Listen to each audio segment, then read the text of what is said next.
Ici, on discute les opérations sur les matrices. Tout d'abord, on doit discuter ce que c'est une matrice. Une matrice est juste un rectangle de P lignes et N colonnes de nombres. Une matrice de telle taille, de telle dimension, est un élément de l'ensemble M, P, N, R. Attention, P est le nombre de lignes et N est le nombre de colonnes. R, ça veut dire que les nombres qu'on considère sont réels. Donc c'est un rectangle que nous avons déjà vu en relation avec des opérations, des applications linéaires.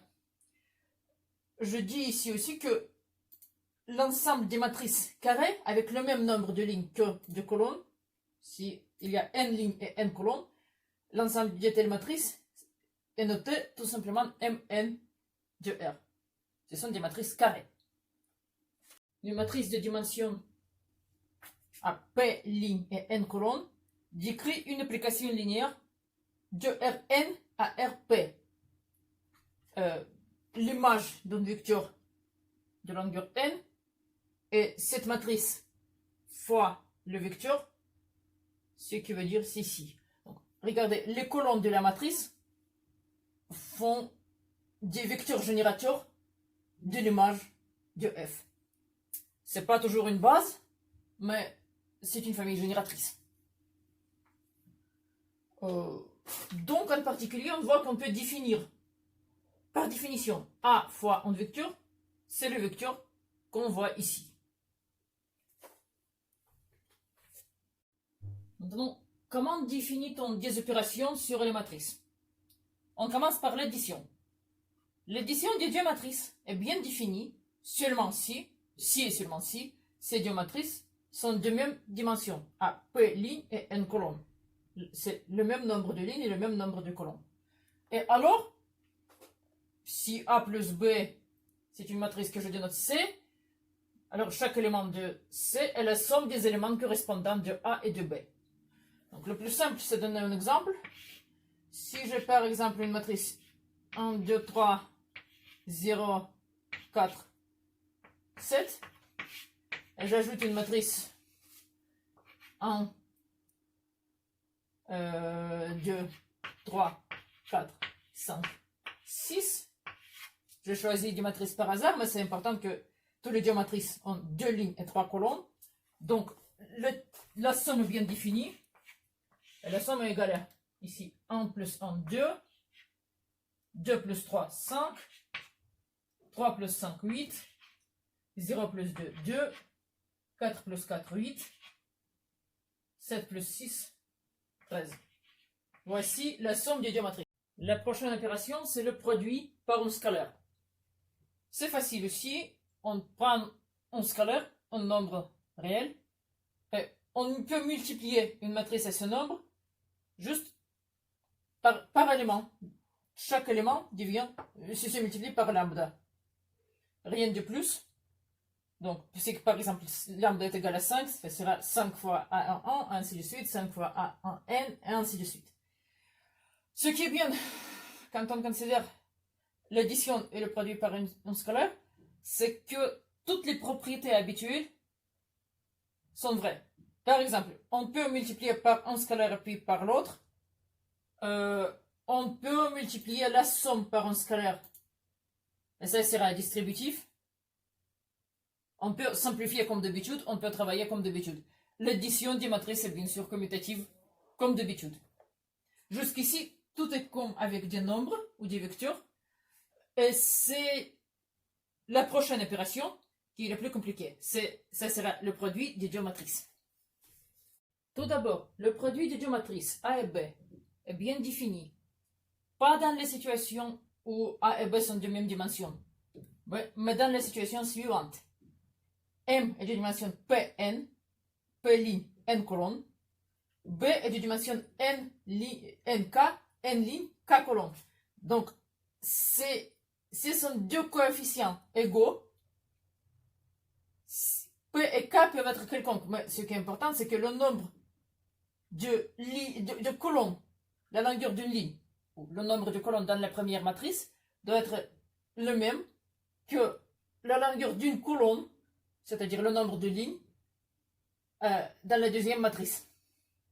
Et sous cette condition, et seulement sous cette condition, le produit des deux matrices est bien défini comme la matrice de dimension PK, ce sont deux coefficients à côté, où chaque coefficient de cette nouvelle matrice est le produit scalaire d'une vecteur ligne de A et d'une vecteur colonne de B. La formule est comme ça, et je vais vous montrer comment ça se calcule. Pour calculer le produit des deux matrices de dimensions correspondantes, on peut les écrire comme ça. Voici la première matrice A à P lignes et N colonnes. Voici la deuxième matrice B à N lignes et K colonnes. Je le dessine en haut pour avoir une nouvelle matrice à calculer ici, au milieu. Cette nouvelle matrice aura P lignes et K colonnes, comme nous avons discuté. Et donc, chaque élément de cette nouvelle matrice est le produit scalaire d'une ligne de la première matrice et d'une colonne de la deuxième matrice. La ligne correspondante et la colonne correspondante. Donc, c'est pratique. Vous pouvez juste dessiner deux matrices, vérifier que les vecteurs sont de même longueur et procéder comme ça. Donc, par exemple, j'ai pris deux matrices au hasard, mais j'ai vérifié qu'il y a 3 colonnes ici et 3 lignes ici, donc on est autorisé de multiplier. Donc, le premier élément, c'est cette ligne, produit scalaire avec cette colonne, c'est-à-dire 0 fois 0, plus 1 fois 1, plus 2 fois 2, c'est-à-dire 5. 5. Le deuxième élément, c'est cette ligne fois cette colonne. 0 fois 3, plus 1 fois 4, plus 2 fois 5 égale 14. Et ainsi de suite. Par exemple, l'élément numéro 2, 3. Pardon, 2, 3, c'est ici. Ça sera la deuxième ligne fois la troisième colonne. 3 fois 6, 18, plus 4 fois 7, 28. 28, plus 4 fois 8, 40. Donc, c'est facile à ajouter. C'est quelque chose comme 86 qu'on aura ici. Ainsi de suite. Je ne veux pas calculer toutes les 8 valeurs. Je suppose que vous pouvez maintenant le faire. Et vous pouvez vous entraîner aussi un peu partout sur Internet, en particulier sur Khan Academy. Enfin, je donne un petit peu d'autres notations. Tout d'abord, pour toute dimension d'une matrice, on peut définir la matrice nulle à P ligne et N colonnes qui ne contiennent que 0. 0, 0, 0, 0. Évidemment, c'est l'élément neutre. Pour l'addition, on peut ajouter cette matrice à toute matrice de même dimension et ça ne change rien. Et pour la multiplication, il y a l'élément neutre qui est une matrice carrée. Une matrice carrée de taille n fois n qui contient les 1 sur la diagonale et les 0 ailleurs, partout. C'est facile à vérifier que pour toute matrice A, tel que ce produit est bien défini, c'est-à-dire pour toute matrice à n colonnes, pardon, à colonne de longueur n, à n lignes, n fois A est égal à A, et pour toute matrice pour qui c'est bien défini, B in est égal à B. Donc c'est l'élément neutre pour la multiplication des matrices. C'est très utile. C'est comme l'unité, comme le nombre 1, mais pour les matrices. On peut multiplier par cet élément toute matrice, pour qui la multiplication est bien définie, et le résultat sera la matrice initiale. Et à la fin, je vais discuter ce qui se passe si des matrices sont un petit peu dégénérées, si ce sont des vecteurs.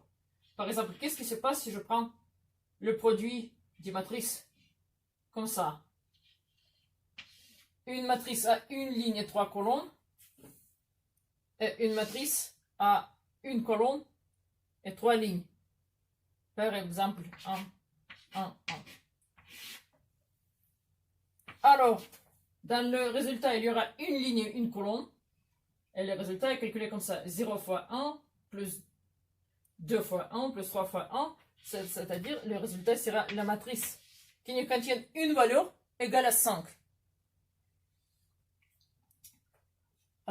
C'est normal, c'est une toute petite matrice. À une valeur, une colonne, une ligne. Un petit peu dégénéré, mais c'est pas grave. Par contre, si je multiplie dans l'autre direction, 1, 1, 1, le vecteur colonne, fois le vecteur ligne, que j'écris comme ça pour vous montrer comment ça marche. Donc le résultat sera une matrice 3 fois 3. Et les coefficients, les éléments sont 0 fois 1, 0, 0 fois 1, 0, 0 fois 1, 0. Ici, ce sera 2, 2, 2, 3, 3, 3. C'est une matrice légitime de dimension 3 fois 3 qui est égale